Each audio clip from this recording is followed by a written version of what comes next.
लाल नूरुल जलाल आखिरी number Medina Tajuddin Ahmadi Mukhtar नायब परवरदिगार जनाब मुहम्मदुर रसूलुल्लाह सल्लल्लाहु ताला अलैहि वसल्लम पर हजार हजार लक्ष बार दरूद शरीफ भरा प्रवाहित হোক সকলে বলুন আল্লাহুম্মা আমিন। বেরাদারান ইসলাম মুআজ্জাজ সামাইন কিরাম, আমি আপনাদের সম্মুখে পবিত্র কালামুল্লাহ শরীফ হইতে আয়াতে কারিমা তেলাওয়াত করার সৌভাগ্য অর্জন করেছি। মহান আল্লাহ রাব্বুল আলামিন ইরশাদ করেছেন, আলা ইন্না আউলিয়া আল্লাহি লা খাউফুন আলাইহিম ওয়া লা হুম ইয়াহজানুন। শুনে নাও, নিশ্চয় যিনারা আল্লাহর ওলি তিনাদের না কোনো ভয় আছে না কোনো দুঃখ আছে। বেরাদারান ইসলাম, এই মাসটা হচ্ছে রবিউল আখির মাস। এই মাসের 11 তারিখে আমরা হুজুর গৌসে সামদানি মাহবুব সুবহানী কুতুবুল রাব্বানী শেখুনা শেখ মুহিউদ্দিন আব্দুল কাদের জিলানী রাদিয়াল্লাহু তাআলা আনহুর ফাতিহা করেছি। ইনশাআল্লাহ আগামীতেও করতে থাকবো, আল্লাহ তাবারাকা ওয়া তাআলা যদি আমাদেরকে হায়াতে রাখেন। বেরাদারান ইসলাম মুআজ্জাজ সামাইন কিরাম, গৌসে পাক রাদিয়াল্লাহু তাআলা আনহুর আসল নাম হচ্ছে সৈয়দ আব্দুল কাদের জিলানী রাদিয়াল্লাহু তাআলা আনহু। তিনার ডাক নাম হচ্ছে আবু মুহাম্মদ, উপাধি হচ্ছে মাহবুব সুবহানী কুতুবুর রাব্বানী বড়পীর আব্দুল কাদের জিলানী রাদিয়াল্লাহু তাআলা আনহু। বেরাদারান ইসলাম, গৌসে পাক রাদিয়াল্লাহু তাআলা আনহু প্রথম রমজান 470 হিজরিতে ইরানের একটি শহর জিলান অথবা গিলানে তিনি জন্মগ্রহণ করেন। তিনার বাবার নাম হচ্ছে আবু সালেহ মুসা জঙ্গি দোষ, মায়ের নাম হচ্ছে উম্মুল খায়ের মা ফাতিমা। বেরাদার গৌসে সামদানি মাহবুব সুবহানী কুতুবুর রাব্বানী শেখুনা শেখ মুহিউদ্দিন বড়পীর আব্দুল কাদের জিলানী রাদিয়াল্লাহু তাআলা আনহু প্রথম রোজা ইরানের একটি শহর জিলানে অথবা গিলানে জন্মগ্রহণ করেন। বাবার নাম হচ্ছে আবু সালেহ মুসা জঙ্গি, মায়ের নাম হচ্ছে উম্মুল খায়ের ফাতিমা। বাবার দিক থেকে হযরতে গৌসে পাক রাদিয়াল্লাহু তাআলা আনহুর সাজদায়ে মুবারাকা হযরতে ইমামে হাসান রাদিয়াল্লাহু তাআলা আনহু গিয়ে মিলছে, আর মায়ের দিক থেকে গৌসে পাক রাদিয়াল্লাহু তাআলা আনহুর সাজদায়ে মুবারাকা ইমামে হুসাইন রাদিয়াল্লাহু তাআলা আনহু পর্যন্ত গিয়ে মিলছে, যার জন্য হযরতে গৌসে পাক রাদিয়াল্লাহু তাআলা আনহুকে হাসানি এবং হুসাইনি সৈয়দ বলা হয়েছে। বেরাদারান ইসলাম মুআজ্জাজ সামাইন কিরাম, গৌসে পাক রাদিয়াল্লাহু তাআলা আনহুর পিতা যেমন তেমন আপনার কোন মানুষ ছিলেন না, তিনি একজন আল্লাহর খুব বরকতিদার বান্দা ছিলেন, আল্লাহর ওলি ছিলেন। বেরাদারান ইসলাম মুআজ্জাজ সামাইন কিরাম, হুজুর গৌসে পাক রাদিয়াল্লাহু তাআলা আনহুর পিতা আবু সালেহ মুসা জঙ্গি রাদিয়াল্লাহু তাআলা আনহু একদিন রমজানের সময় মাসে কোথাও যেন যাচ্ছিলেন, যেতে যেতে দরিয়ায় দজলা নামক সমুদ্র অথবা নদী পার হতে হলো, যেটা বাগদাদের মধ্যে সবচেয়ে বড় নদী, সেটাকে বলা হয় দরিয়ায় দজলা।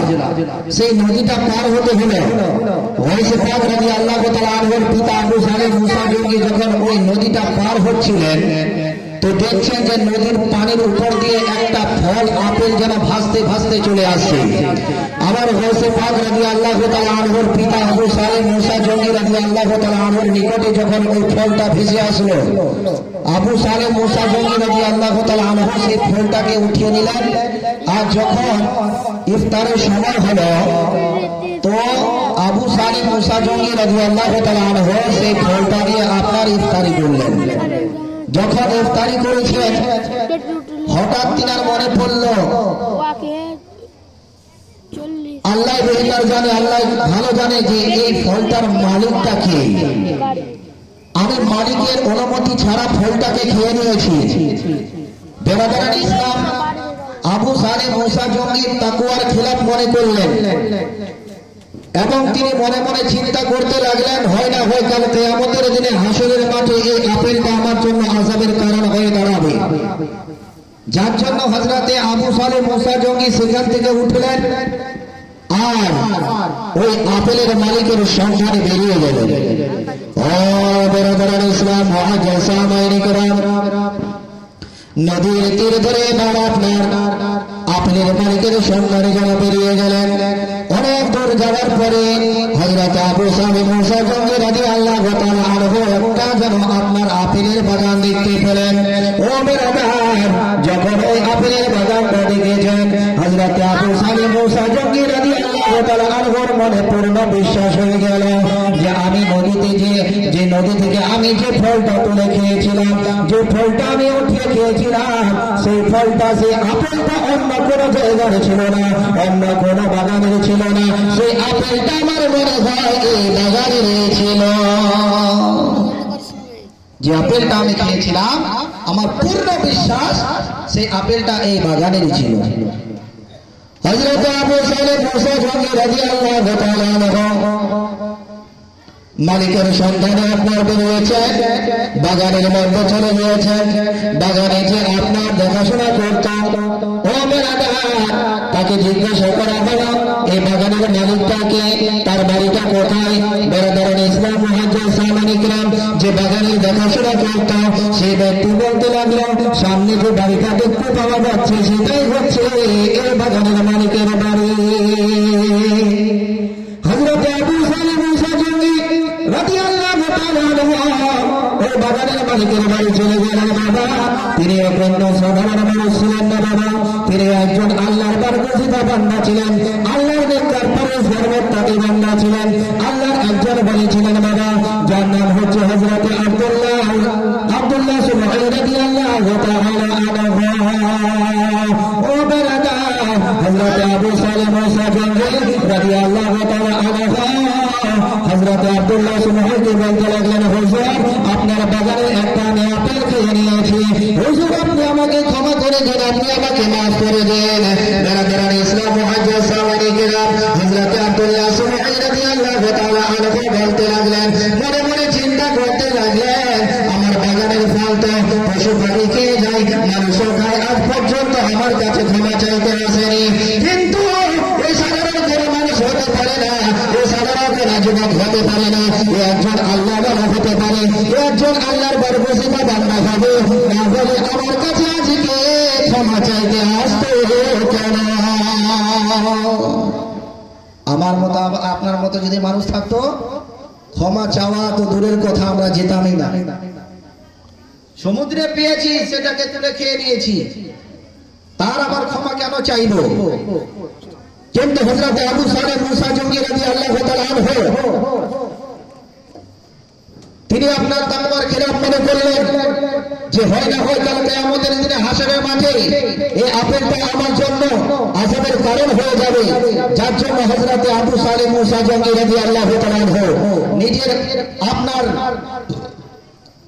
নিজের অপরাধ ক্ষমা করানোর জন্য হযরত আবু সালেম মুসা জঙ্গি রাদিয়াল্লাহু তাআলা আনহু হযরত আব্দুল্লাহ সুবহান রাদিয়াল্লাহু তাআলা আনহুর নিকটে চলে গিয়েছেন। ও বরাবর ইসলাম মুহাজ্জির সাহাবায়ে কিরাম হযরত আব্দুল্লাহ সুবহান রাদিয়াল্লাহু তাআলা আনহু মুরাকাবা করার পরে বুঝে গিয়েছেন এই যে যুবকটা সাধারণ করে যুবক নয়, এ হচ্ছে একজন আল্লাহর নেককার বান্দা, এ হচ্ছে একজন আল্লাহর ওলি, একজন আল্লাহর বরকতিতা বান্দা। এই জন্য আজকে আমার নিকটে ক্ষমা চাওয়ার জন্য এসেছি। ও বেরাদার ইসলাম মুহাজ্জির সাহাবায়ে কিরাম হযরত আব্দুল্লাহ সুবহান রাদিয়াল্লাহু তাআলা আনহু বলতে লাগলেন, ও যুবক শুনে শোনো, আমি তোমাকে ক্ষমা করব, তবে শর্ত হচ্ছে তোমাকে 10 বছর ধরে আমার বাগানের দেখাশোনা করতে হবে। তোমাকে ক্ষমা করব, তবে শর্ত হলো যে 10 বছর আমার বাগানে তোমাকে দেখাশোনা করতে হবে, আমার বাগানের খিদমত করতে হবে। যদি তুমি 10 বছর আমার বাগানের দেখাশোনা করো, আমার বাগানের খিদমত করো, তাহলে আমি তোমাকে ক্ষমা করবো, নচেত আমি তোমাকে ক্ষমা করবো না।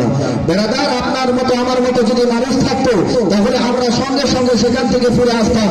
কিন্তু দেখুন, হুজুর গাউসে পাক রাদিয়াল্লাহু তাআলা আনহুর পিতার যে হুজুর গাউসে পাক রাদিয়াল্লাহু তাআলা আনহুর বাবা হযরত আবু সালেম মুসা জঙ্গি রাদিয়াল্লাহু তাআলা আনহু নিজের অপরাধ ক্ষমা করানোর জন্য, কিন্তু অপরাধ সেটা ছিল না, কিন্তু নিজেকে অপরাধী মনে করে হযরত গাউসে পাক রাদিয়াল্লাহু তাআলা আনহুর পিতা অপরাধ মনে করে নিজের অপরাধকে ক্ষমা করানোর জন্য হযরত গাউসে পাক রাদিয়াল্লাহু তাআলা আনহুর পিতা আবু সালে মুসা জঙ্গি রাদিয়াল্লাহু তাআলা আনহু 10 বছর আপনার কাজ করার জন্য আপনার রাজি হয়ে গেলেন, বেরাদার প্রস্তুত হয়ে গেলেন।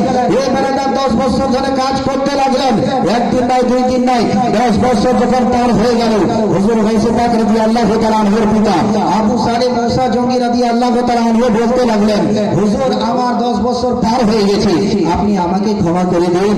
বেরাদার ইসলাম মুআজ্জিজ সাহাবায়ে কিরাম হযরত আব্দুল্লাহ সুমাঈ রাদিয়াল্লাহু তাআলা আনহু বলেছিলেন, হে আল্লাহর বান্দা, হে যুবক শোনো, এখনো আমার একটি শর্ত বাকি রয়েছে, যতক্ষণ পর্যন্ত তুমি ওই শর্তটা পূর্ণ না করেছো আমি তোমাকে ক্ষমা করতে পারবো না।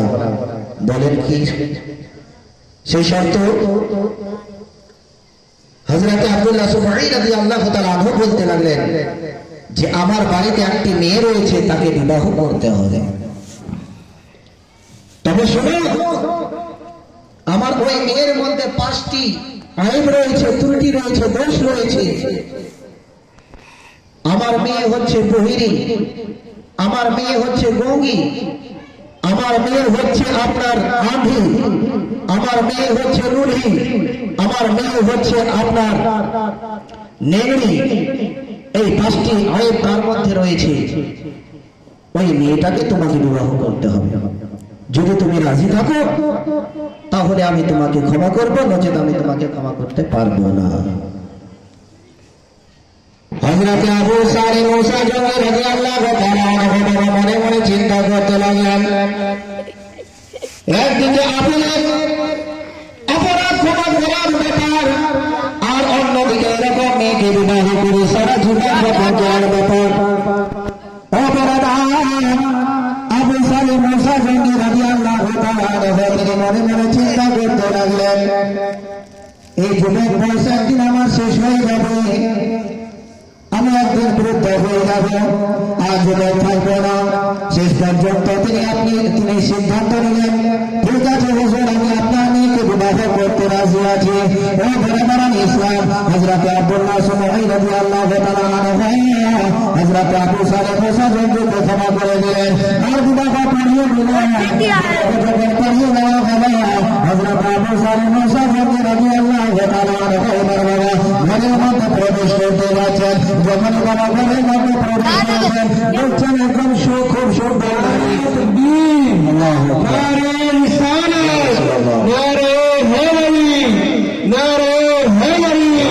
مسلكي على حضرات، مسلكي على حضرات، نعرة تكبير।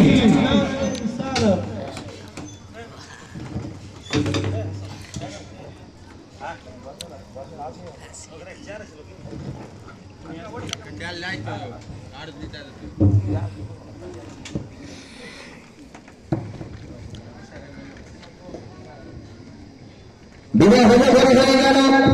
হযরত আবু সালে মুসা জঙ্গি রাদিয়াল্লাহু তাআলা আনহু যখন ঘরের মধ্যে প্রবেশ করছেন, বাবা হযরত আবু সালে মুসা জঙ্গি রাদিয়াল্লাহু তাআলা আনহু দেখছেন যে ঘরের মধ্যে একজন সুন্দর নারী বসে আছে। ও বেরাদার, তার হাত পা সহি সালামত, সে বলতে পারছে, সে শুনতে পাচ্ছে। ও বেরাদার, হযরত আবু সালে মুসা জঙ্গি সঙ্গে সঙ্গে যেন ওই ঘর থেকে বেরিয়ে গেলেন, সঙ্গে সঙ্গে ঘর থেকে বেরিয়ে গেলেন। আর আমার মতো আপনার মতো যদি মানুষ হতো তো বের হওয়া তো দূরের কথা, ঘরে থেকে যেতাম, যে যা হবে পরে দেখা যাবে। কিন্তু বেরাদার একজন আল্লাহ ওয়ালার ঘরে দেখুন, বিবাহ হয়ে গেছে, ঘরের মধ্যে বউ বসে আছে, স্ত্রী বসে আছে। হযরত আবু সালে মুসা জঙ্গি ঘরের মধ্যে প্রবেশ করেছেন, কিন্তু শ্বশুর মশাই যে 5টি আসাম বলেছিলেন, বয়ান করেছিলেন, বেরাদারান ইসলাম, হযরত আবু সালে মুসা জঙ্গি দেখছেন তার মধ্যে এই সমস্ত আইবগুলি নেই। সেটা একদম ঠিক, সে কথা বলতে পারছে, সে শুনতে পাচ্ছে, সে হাঁটতেও পারছে, তার হাতও ঠিক, তার কানও ঠিক, তার জবানও ঠিক, এক কথায় সমস্ত কিছু ঠিক। হযরত আবু সালে মুসা জঙ্গি সঙ্গে সঙ্গে ঘর থেকে বেরিয়ে গেলেন। হযরত আব্দুল্লাহ সুমাঈর সঙ্গে সাক্ষাৎ হয়ে গেল। বলতে লাগলো, আব্বাজান হুজুর, আপনি ঘরের মধ্যে যে মেয়েটা আছে, হয়তো সেই মেয়েটা কোনো অন্য মেয়ে, কারণ সে দেখতে খুব সুন্দর, তার শরীর, তার সর্বশরীর ভালো আছে, তার হাত ভালো আছে, তার জবান ভালো আছে, সে বলতেও পারছে, সে শুনতেও পাচ্ছে, সে হাঁটতেও পারছে। হুজুর, সেই মেয়েটা হয়তো কোনো অন্য মেয়ে আমার ঘরের মধ্যে প্রবেশ করে গিয়েছে। হযরত আব্দুল্লাহ সুবহানী রাদিয়াল্লাহু তাআলা আনহু বলতে লাগলেন, হে আবু সালে শুনে শোনো, ঘরের মধ্যে যে মেয়েটা রয়েছে সেটাই হচ্ছে তোমার স্ত্রী। আমি যে আমার মেয়ের 5টি আওসাফ বয়ান করেছিলাম যে আমার মেয়ের মধ্যে 5টি আইব রয়েছে, 5টি দোষ রয়েছে। আমার মেয়ে হচ্ছে গঙ্গে, মানে এটা নয় যে আমার মেয়ে বলতে পারে না। আজ পর্যন্ত আমার মেয়ে কোন পরপুরুষের সঙ্গে কথা বলেনি। আমি যে বলেছিলাম আমার মেয়ে হচ্ছে গঙ্গি, আমি যে বলেছিলাম আমার মেয়ে হচ্ছে গঙ্গি, তার মানে এটা নয় যে আমার মেয়ে বলতে পারে না। আজ পর্যন্ত কোন পরপুরুষের সঙ্গে কথা বলেনি। আমি যে বলেছিলাম আমার মেয়ে হচ্ছে গৌরী, তার মানে এটা নয় যে আমার মেয়ে শুনতে পায় না। তার মানে এটা যে আজ পর্যন্ত আমার মেয়ে কোন খারাপ শব্দ শুনেনি। আমি যে বলেছিলাম আমার মেয়ে হচ্ছে গৌরী, তার মানে এটা নয় যে আমার মেয়ে হাত দিয়ে কোনো জিনিস স্পর্শ করতে পারে না, ধরতে পারে না। তার মানে হচ্ছে এটা যে আজ পর্যন্ত আমার মেয়ে কোনো খারাপ জিনিস স্পর্শ করেনি। আমি যে বলেছিলাম আমার মেয়ে হচ্ছে লুলি, আমার মেয়ে হচ্ছে ইঞ্জিনিয়ারি, অর্থাৎ তার মানে এটা নয় যে আমার মেয়ে হাঁটতে পারে না। তার মানে এটা যে আজ পর্যন্ত আমার মেয়ে খারাপ রাস্তায় পা রাখেনি। এরকম মেয়ে হচ্ছেন হযরত আব্দুল্লাহ সুবহানী রাদিয়াল্লাহু তাআলা আনহুর মেয়ে। আর একজন আল্লাহর ওয়ালির সঙ্গে হযরত আবু সালে মুসা জঙ্গি রাদিয়াল্লাহু তাআলা আনহুর সঙ্গে তিনার বিবাহ হয়েছে। আর তিনার পেট থেকে গর্ভ থেকে বেরাদার সাইয়্যিদুল আউলিয়া গৌসুল বান্দানী মাহবুব সুবহানী কুতুবুল আলবানী শেখ মুহিউদ্দিন বারাপুর আব্দুল কাদের জিলানী রাদিয়াল্লাহু তাআলা আনহু ভূমিষ্ঠ হচ্ছে। তিনার গর্ভ থেকে বড় পীর আব্দুল কাদের জিলানী রাদিয়াল্লাহু তাআলা আনহু জন্মগ্রহণ করেছেন। এরপরে বলেন ইসলাম মুহাজ্জিস সামানী ইকরাম গৌসে পাক রাদিয়াল্লাহু তাআলা আনহুর একজন নিজস্ব ভাই ছিল, যার নাম হচ্ছে আবু আহমদ আব্দুল্লাহ। সে গৌসে পাক রাদিয়াল্লাহু তাআলা আনহুর থেকে বয়সে ছোট ছিলেন। জিলান শহরে লেখাপড়া করতেন, নিজের মায়ের খিদমত করতেন। যখন যুবক হয়েছিল সে আবু আহমদ আব্দুল্লাহ ইন্তেকাল করেছিল। বেরাদারান ইসলাম মুহাজ্জিস সামানী ইকরাম, আমার গৌসে পাক রাদিয়াল্লাহু তাআলা আনহু যখন দুনিয়ার মুখে জন্মগ্রহণ করলেন, দিনটা ছিল আপনার মাসটা ছিল রমজান মাস। প্রথম রমজানে গৌসে পাক রাদিয়াল্লাহু তাআলা আনহু জন্মগ্রহণ করেছে। বেরাদার গৌসে পাক রাদিয়াল্লাহু তাআলা আনহু প্রথম রমজানে জন্মগ্রহণ করেছে, কিন্তু সারা দিন ধরে দুধ পান করে না। যখন ইফতারের সময় হচ্ছে তখন দুধ পান করছে। বেরাদার ওই আপনার জিলান শহরে চতুর্দিকে আপনার এই কেরামতটা খুব মশহুর হয়ে গেল, বিখ্যাত হয়ে গেল যে সাদাতের পরিবারে এমন একটা সন্তান জন্মগ্রহণ করেছে, এমন একটা ছেলে জন্ম নিয়েছে যে সারা দিন ধরে দুধ